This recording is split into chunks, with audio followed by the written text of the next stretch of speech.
All right.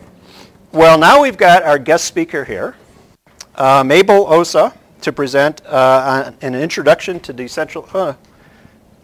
No, that's not right. My notes are wrong. There we go. Hyperledger consensus algorithms. I don't know what I did. So Mabel is a marketer turned engineer who has an insatiable drive to simplify life's complexities. Her love for blockchain started when she attended a Steve Wozniak event, and the attendee next to her gave her a $10 coin in Bitcoin. Foolishly, she lost her passcode. This is endemic. In an attempt to recover the passcode, she was led into the internet hole of extensive and long-lasting blockchain research. Ooh, haven't we all gotten sucked into things that are shiny?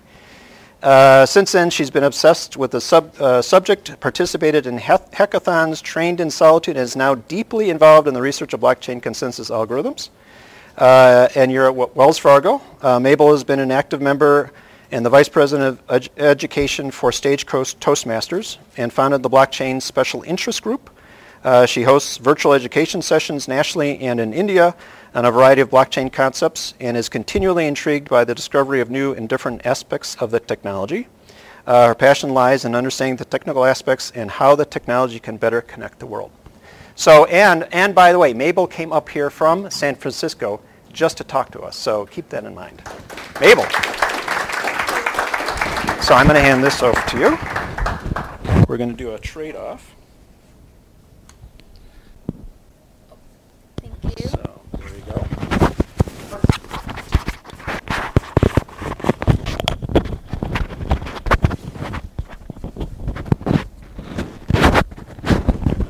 All right, can you hear me? Okay, thank you so much, Rich, for that introduction. I am honored to be here to talk about blockchain, and thank you, Seattle, for having me. This is an awesome city. All right, let's get started.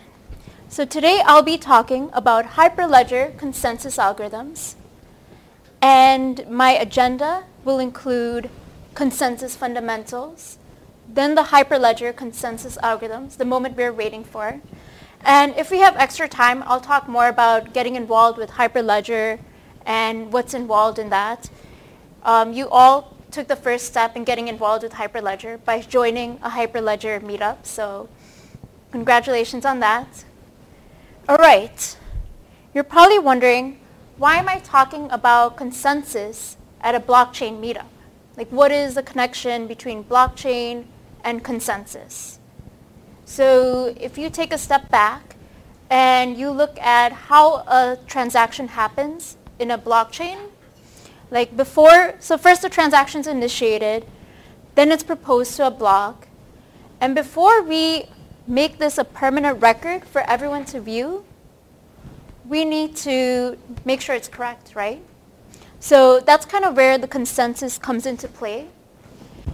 And so you're probably wondering, okay, so we need to know that it's correct, but how do we know what's defined as correct?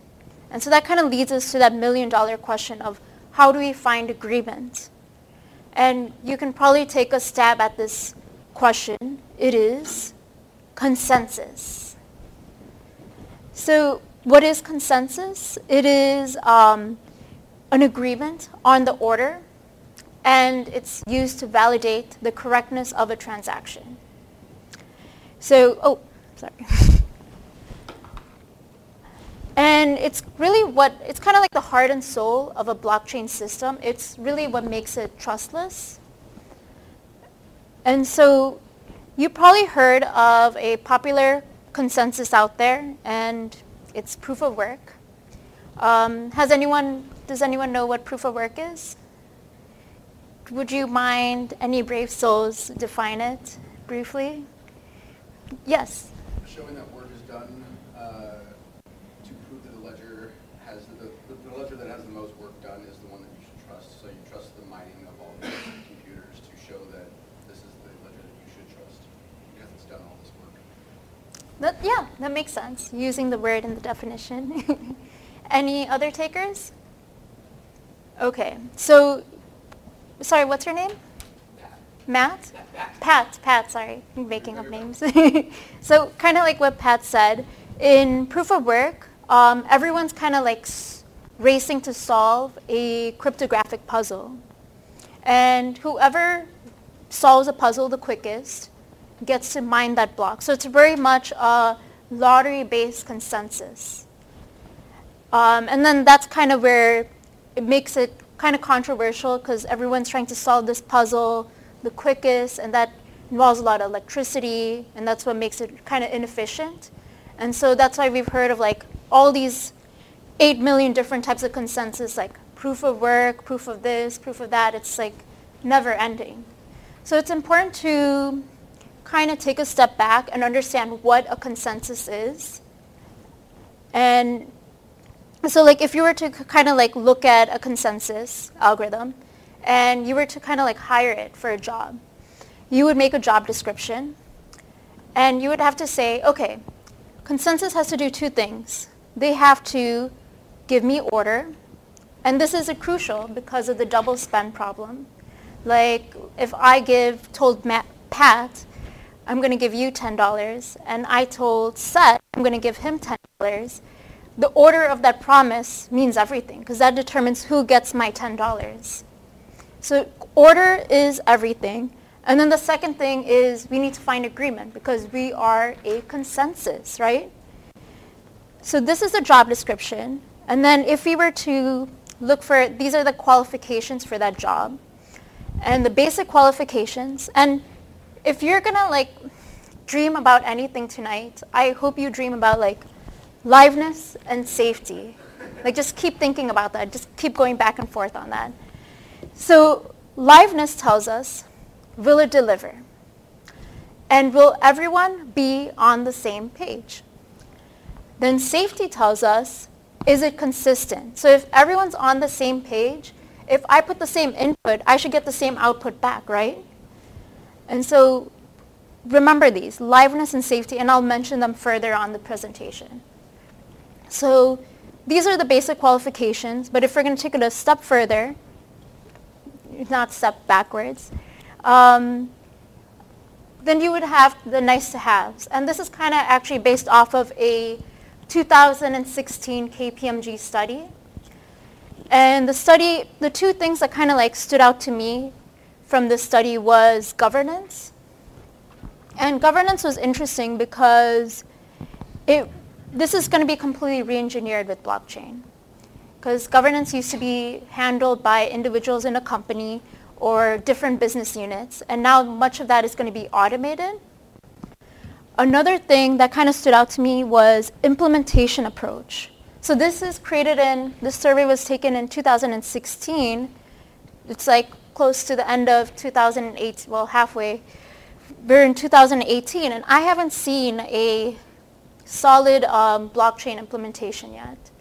And I think it's not because of the technology constraint, but it's very much because of kind of like a cultural shift. So we've gotten used to, we've gotten used to kind of expecting to like push in a lot of data and getting results quickly. And that is important, but with blockchain, we're more concerned about getting in the right results, the right answer the first time around, and making sure it's secure. So it's really about shifting priorities. So we have the qualifications for the right consensus. So probably the million-dollar question here is, what is the best consensus out there? And then we can just be done with this presentation.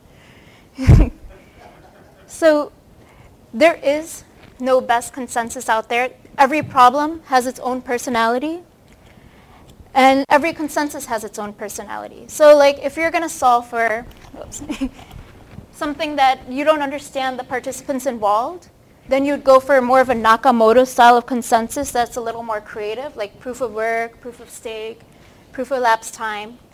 But if you do understand the participants involved, which is actually most cases, for most businesses, and you can, by process of elimination, figure out who is a faulty member, then I would say go for something more proven in the computer science community like a Byzantine fault-tolerant algorithm. So you're probably wondering, what is Byzantine fault tolerance? And it aims to solve the Byzantine generals problem. So these two people, Shawshank and Lamport, they were just like troubled by all these problems they deal with in distributed systems. So they wrote this paper to illustrate, and they wrote out this story. And the story goes like this. So like, there are these Byzantine generals, and they're surrounding an enemy city. And their strength lies in their unity, so they all have to either attack together or retreat. Now you can see in this example, they're all from different movies, so there's no way to communicate with each other directly. So they need to rely on a messenger. Now there's two twists to this story. The first twist is that the messenger is a traitor. So T'Challa tells the messenger they're going to attack, and then the messenger can lie to Neo in the Matrix and say T'Challa is actually retreating. A second scenario is that one of the generals can be a traitor. So Frodo wore the ring, now he's evil, he's part of the enemy city, and he lies to everyone and says that they're going to attack when they're really not. So after this paper came out, there were like several brave computer scientists that kind of worked to solve this problem. But one solution that kind of stood the test of time and that has been used in several blockchain applications till this day, and that is PBFT. So Barbara Liskov and Miguel Castro, they came up with this solution, and they were like, okay, we can guarantee you liveness and safety as long as no more than 1/3 of your participants are faulty. And we're like, cool, we can deal with that. Also, one of your generals is going to be special. They're going to be called the primary. And they're going to be responsible for getting the request from the client and assigning order number. So I'm going to get into more of this in a bit. So I kind of really revealed this. So in this case, I chose Neo to be the primary, the special general. And he has a very important job of assigning sequence number. Because you remember, order is everything. So he assigns a sequence number, he creates a little proposal and sends it over to his peers. So they get the proposal and they move to the prepare phase. And now they all discuss with each other. They're like, okay, does this make sense? Does it follow our guidelines? And they're like, yeah, it does. Let's go ahead and move on to the commit phase. So now they're in the commit phase. You remember safety? Same input for same output? So they all individually execute the request, and then they get their answer, and they're like, okay, this is my answer. What did you get? And so they compare each other's answers, and they're like, okay, we all have like the same answer, or more than 1/3 of us have the same answer. So let's go ahead and commit it. So they go ahead and commit it, and then they tell the client, hey, this is your response, and here is proof that we came up with the consensus. And so that is how PBFT works. And if you're going to memorize and drill down to one of the consensus algorithms, I would definitely recommend this one. Now, before I get into the moment we were waiting for, Hyperledger consensus, does anyone have questions on what I went through so far? Yes? Does it add any vulnerability of just making Neo as one? Does that add, is like that person, if that person is vulnerable, is that a little more risky? Yes, yes. That's actually an amazing segue to the next one I'll go through. So, any other questions before I move on, or? Okay, so Hyperledger consensus. Today I'll be going over Indy, so we have our Indy expert here. And so that the Indy project uses RBFT and Plenum. Then I'm going to be going over Fabric, which uses Kafka right now. Iroha, which uses a consensus called Yet Another Consensus, confusing name. And then the next one is Sawtooth Lake, which uses proof of elapsed time, which is most popularly known as the Intel one. I won't be going over these ones today. These are like the algorithms that will be supported by Fabric in the future. So just like keep a lookout for that in soon. All right. So Project Indy, it is an identity management solution from Sovereign. Thank you. And I think Project Indy is like one of the coolest projects out there. It's, so there's 3 components, features to Project Indy. So there's something called a decentralized identifier. And how it works is people can issue different parts of your identity. So like your employer will say, hey, you are an employee of Hyperledger. Then you would get another DID and it would say, you're a resident of Seattle, like from the city. And so these different DIDs kind of make up who you are. And then something that's really cool, and I think this is extremely exciting after the post-Facebook world, post-Facebook hack world, is that you control your identity. So you have visibility of who's using your DIDs. You allow people to see your identity. And if there's something wrong, there's a model you can follow to correct it. So you're not calling to dozens of people for that. Next is, it supports zero knowledge proof. So you don't have to, like an employer, if they want to know that you came from a certain university, the university can say, yes, this is a student from this university and has this degree. They don't need to know about all the shenanigans that happened during your university stay. They just have to tell you, they have the ability to tell you the answer, give the answer that is necessary and nothing else. So Project Indy is an identity platform, so they need something that is secure. So they went for something called, they looked at redundant Byzantine fault tolerance. And so redundant Byzantine fault tolerance is like PBFT's overly cautious sister. So they asked the same question you asked. And they were like, okay, PBFT, you're great and all, but what if the primary's like shady? Like what if we can't trust the primary? So RBFT is like, okay, the primary is not the only person getting the request from the client. Everyone's getting the request from the client. Then, before we even move on to this, like, song and dance that, you saw this in PBFT, we're going to double check to see if we all have the same request from the client. And so we're not getting garbage requests from the client. So they do that, they propagate, and then they move on to this part. Now, there's a difference here. So they have a backup copy and a master copy. And the master copy is constantly monitored against the backup copy. So if the master copy has like the primary is like node 0. And then the backup copy would be, like the primary would be node 2. And so for some reason, like the master copy is acting weird, we can quickly switch it out with the backup copy and just continue on with our work. So Project Indy was like, this is cool, but we're also a blockchain solution, so we need to scale up, right? So there's 2 major differences. First difference is that because this is a blockchain solution, not everyone can receive the request from the client. So there's a certain formula that determines that. And then another thing is that these nodes can't communicate with each other directly, like on a point-to-point fashion. They need to gossip the message through to get through in a decent amount of time. And so they created something called Plenum, which is very much off of RBFT.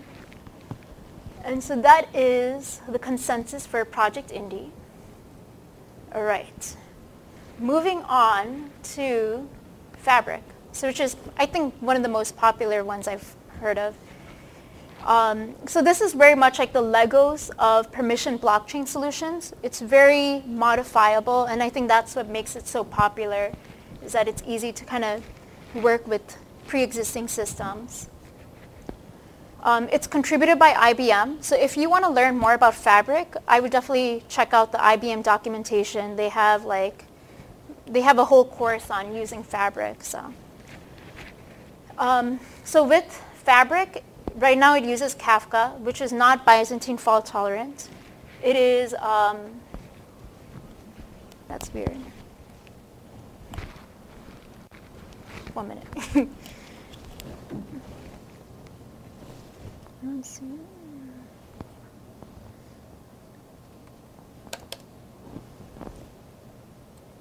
One minute.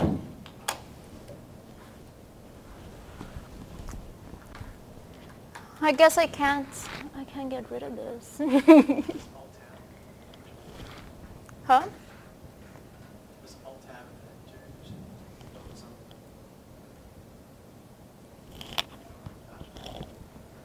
Oh.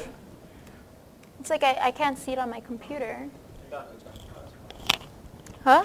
Oh, it's gone. Anyways, going back. All right, so with Kafka, with Fabric, it uses Kafka, which is not Byzantine fault tolerant. So you can't just, you have to know who's in your network. It is crash fault tolerant though. And Kafka you've probably heard from, it's like popular with distributed systems. And there's a lot of expertise around Kafka, so that's pretty nice. So how Fabric's consensus works is that there's an ordering service, and the name says it all. It orders the transactions. And there are committers and endorsers. All endorsers are committers. Not all committers are endorsers, because not everyone needs to do the sign off, like check off on the transaction. So how it works is like the client sends the request, and then the endorsers do an execution right off the bat. And notice that the execution happens at the very beginning, versus in the other ones, the execution happened at the end. So this makes it actually more scalable. So they do the execution, then they send a request back to the client right away. Then the client's like, cool, now we need to order these transactions. So the client goes ahead and sends it to the ordering service. Ordering service creates a block with the ordered transactions and then sends it over to the committers. Committers then check it against the endorsement policy. And they're like, everything seems A-okay. Let's go ahead and commit this. And so that's how the Fabric consensus works. Next up is Iroha. So Iroha is a mobile-friendly C++ solution. So any mobile developers, definitely check it out. They have the libraries out there right now. So how Iroha works is it uses yet another consensus. So the client sends the request over to, oh, by the way, I didn't mention this, but Iroha is also like a project from Japan. So if you look at the documentation and the code base, they use a lot of like terminology from like Japanese terminology. So how it works is like the client sends over the transactions towards something called a Tori gate. So a Tori gate is like in a Japanese temple, it's everything that goes through the Tori gate becomes more purified. So things go through the Tori gate, and the Tori gate's like, okay, we need to cleanse this data so we're not just getting gobbledygook in. So it finds one of the members, and in this situation it picked 11, and it says, 11, can you do a stateless validation? And so 11 does that, and then it sends it over to the ordering service. And the ordering service in Yak basically sits around and it's like, okay, let me wait for so many transactions to come in, or let me wait for a certain amount of period until I get all these transactions. So the ordering service orders the transactions, creates the first version of the block, then it sends it over to the individual peers. Then they do a stateful validation, so they check it against the history, and then they make kind of like a version 2 of the block. Now, Yak is a voting-based consensus, so this is what happens when it gets into the consensus gate or consensus phase. The there's a leader, and the leader is, in this case, I just randomly chose Neo again. And the leader's job is to collect the votes and to say what order they want these votes in. So in this case, Neo is like, okay, obviously his vote's going to be first. Then second is going to be T'Challa, 11, and then Frodo. And so they go ahead and they send the votes in that order. And now they achieved a supermajority. So even though Frodo is number 4, they already got to their supermajority, so they don't need to continue on. So they're good to go. So they go ahead and they commit in the same order. And then, so now everyone has achieved, so they have enough people that have come to an agreement. But remember liveness? All the participants have to be on the same page. So round 2, Frodo needs to know what happened to come up with the consensus with the other guys. So Frodo was offline this whole time. That's why he was grayed out. And so he wakes up and he's like, hey, I was offline. What did I miss? Catch me up. And then Neo's like, oh, Frodo, here's what you missed. And so then Frodo goes ahead and he executes it and then goes ahead and commits it. And so that's how yet another consensus works. Now, for the last one for the day, Sawtooth Lake. Now, I have to admit that I was kind of judgy about Sawtooth Lake because I was like, it's an Intel project, like, is that centralized? But I think you have to look at Sawtooth Lake, and there's actually a lot of cool features. And I think this was a good point that someone brought up in my last presentation. And they said the fact that it's backed by Intel, it makes it more, nothing is 100% centralized. And I think that's a hard thing to grasp in this blockchain space because we are so much for decentralization, being independent. But, the reality is we're not going to be 100% like that. So we're just learning to accept that. So with Sawtooth Lake, the few cool features is that it has a separation between the core app and the blockchain. So you can create one blockchain and then several apps can be communicating and using that same blockchain. So you don't have to create new solutions for every application. Another thing that's pretty cool is that it has parallel transaction execution. So it makes it very scalable. So if there's a transaction that's not related to another one, it'll just fire through at the same time. Another thing is that it has on-chain governance. So you can write a smart contract to handle the configurations. And another thing is, and this is related to another Hyperledger project called Burrows, but you can write Ethereum smart contracts and run it on Sawtooth Lake. So that's a very neat marriage there. So with Sawtooth Lake, how it works, it's very similar to proof of work, but instead of people racing to solve a puzzle, everyone's kind of taking a nap. So I would call it actually proof of nap.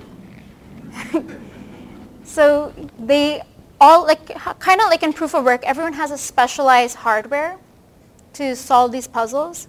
In proof of elapsed time, everyone owns this specialized hardware provided by Intel right now, and it's called an SGX. And this chip it's almost impossible to hack into and manipulate the code.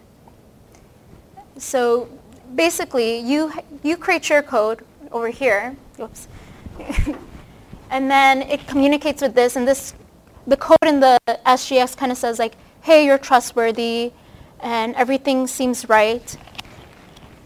And so how it works is the client sends a request.